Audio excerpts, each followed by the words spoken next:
जय श्री राधे, जय श्री कृष्णा। ओम ब्रह्मानंदाय नमः, ओम विश्वानंदाय नमः। जय लोधेश्वर, जय अवंती। हार्दिक इच्छा हुई कि एक वीडियो बनाया जाए तो हाजिर हूँ। सभी लोधी भाइयों से एक आग्रह, जहाँ मध्य प्रदेश में हमारी लोधी जाति की मातृशक्ति पर ब्राह्मणों द्वारा, पाखंडियों द्वारा बलात्कार जैसे अत्याचार हो रहे हैं, वही लोधी भाइयों द्वारा विरोध करने पर हमारी संपूर्ण लोधी जाति की मातृशक्ति पर एक प्रश्न उठाया जाता है इन पाखंडियों द्वारा, ब्राह्मणों द्वारा। और व्यास मंच पर बैठ करके बोलने वाला धीरेन्द्र शास्त्री कहता है कि लोधी अपने डीएनए टेस्ट कराएं, जांच कराएं। तो हमारी लोधी जाति की मातृशक्ति पर, उनकी पवित्रता पर, उनके चरित्र पर उसने सवाल उठाया। और उसका गुरु संत रामभद्राचार्य व्यास मंच पर बैठ करके अपने शिष्य का 1000% समर्थन करते हुए नजर आ रहे हैं। इतना कुछ होने पर उत्तर प्रदेश के लोधी राजनैतिक लोग क्या कर रहे हैं? जो बड़ी बड़ी सभाओं में जाकर के, लोधी महासभाओं में जाकर के लोधी जिंदाबाद, एकता का नारा लगाते हैं, और वो पीछे क्या कर रहे हैं?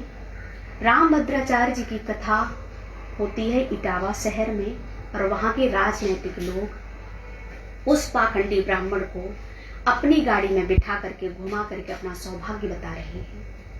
कई राजनैतिक लोग, कई नेता, लोधी नेता उसके पंडाल में बैठ करके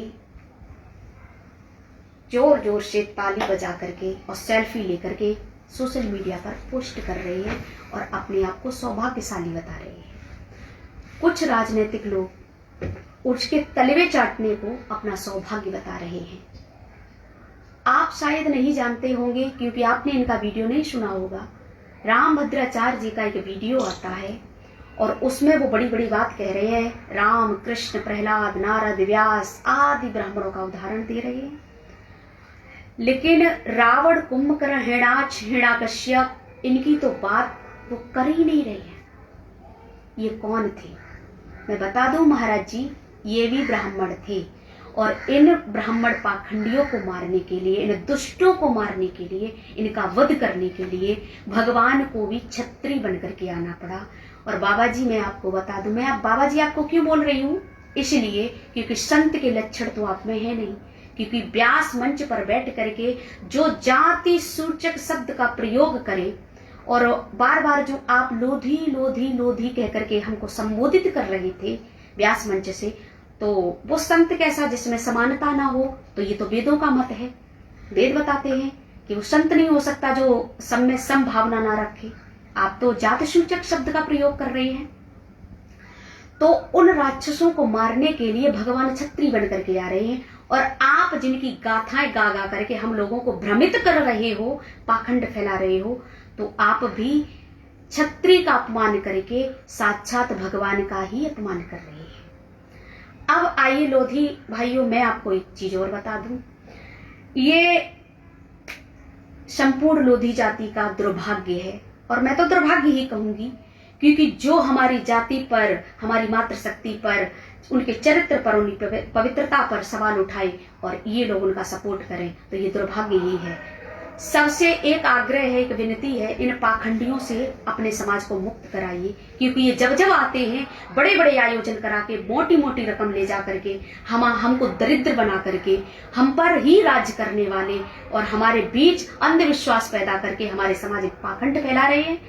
देखिए, मैं भागवत कथा, किसी धार्मिक आयोजन का विरोध नहीं कर रही हूँ, क्योंकि मैं खुद एक राम कथा और भागवत कथा प्रवक्ता हूँ, मैं खुद कथावाचिका हूँ। तो मैं धार्मिक आयोजनों का, राम कथा, कथाओं का विरोध नहीं कर रही हूँ, मैं इन पाखंडी ब्राह्मणों का विरोध कर रही हूँ। जितनी जल्दी हो हमारे समाज को ब्राह्मणों से, पाखंडियों से मुक्त कराओ। कई एक लोधी जाति में भी कथा प्रवक्ता है, लेकिन कोई निकल करके सामने नहीं आता। क्यों नहीं आते? इसलिए नहीं आते क्योंकि इन्हें लालच है, इनके कार्यक्रम होंगे, इन्हें पैसा मिलेगा, इन्हें धन कमाने की आवश्यकता है। लेकिन मैं बता दूं आपको, मुझे ना ही धन की आवश्यकता, ना ही कार्यक्रमों की आवश्यकता है। बात जब जब आएगी अपने समाज के अत्याचार पर तो मैं बोलूंगी, मैं कभी चुप नहीं रहने वाली हूं। तो सभी लोधी भाइयों से एक विनम्र प्रार्थना है कि चाहे वो लोधी जाति का कथा प्रवक्ता हो, भले हो, लेकिन अगर वो समाज के लिए नहीं तैयार रहता है और समाज पर बोलना नहीं जानता है तो ऐसे प्रवक्ता को कभी भी व्यास गद्दी पर मौका मत दीजिए, मत दो। जो समाज में जागृति पैदा ना कर सके, जो समाज को ना जगा सके, जो समाज को कुरीतियों से मुक्त ना करा सके, जो पाखंड से मुक्त ना करा सके, ऐसे कथा प्रवक्ता को मत बुलाइए और कोई आयोजन मत कराइए। जो इसके योग्य है बस उसको मौका दीजिए। तो ज्यादा कुछ ना बोलते हुए बस चलते चलते एक आग्रह, एक अनुग्रह, एक विनती करते हुए कि जाग जाइए, लोधी समाज, इसी में हमारी भलाई है। पाखंड से हम लोग मुक्त हो जाएं, ब्राह्मणों से मुक्त हो जाएं, क्योंकि ये सिर्फ हमारा बुरा ही सोचते हैं, कभी भला सोचने वाले नहीं। इसलिए जय श्री राधे, जय श्री कृष्ण।